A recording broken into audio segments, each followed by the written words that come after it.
ខឹងរៀមរាណាស្រីសូមអូនប្រណីកុំចាប់កំហុងរឿងរ៉ាវតិចតួចគួរអភ័យទោសបងមានកំហុសចំពោះស្នេហ៍ស្នងខឹងបងរឿងអីស្រស់ស្រីប្រាប់បងឲ្យដឹង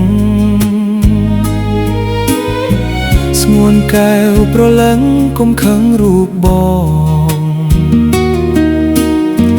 សូមអូនជួបនឹងរៀមរាសាសងទើបស្គាល់ចិត្តបងនួនល្អងយល់ថ្លៃ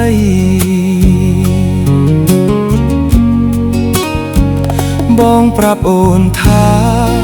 ស្នេហាចំពោះរូបអូនមិនក្បត់នឹងនួនលួចមានគូថ្មី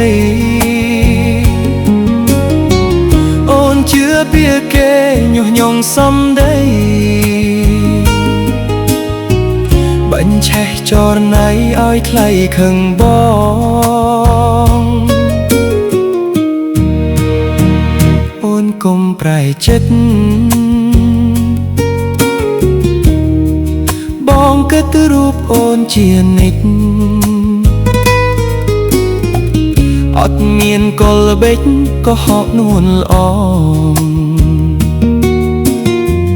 ហើយមិនក្បត់ចិត្តអាណិតត្រៀមប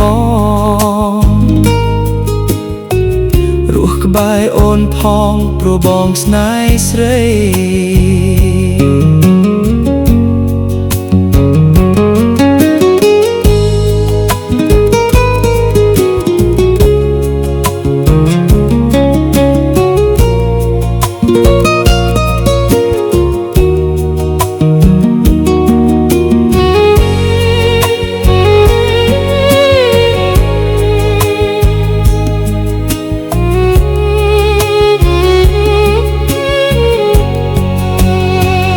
បងប្រាប់អូនថា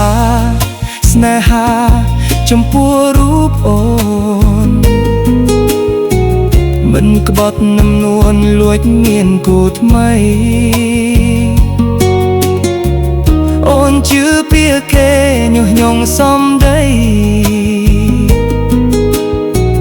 បាញ់ឆេះចរណៃឲ្យថ្លៃខឹងបងអូនកុំប្រែចិត្តបងគិតរូបអូនជានិច្ចអត់មានកលបិចក៏ហកនួនល្អហើយមិនក្បត់ចិត្តអាណិតត្រៀមបងរស់ក្បែរអូនផងព្រោះបងស្នេហ៍ស្រី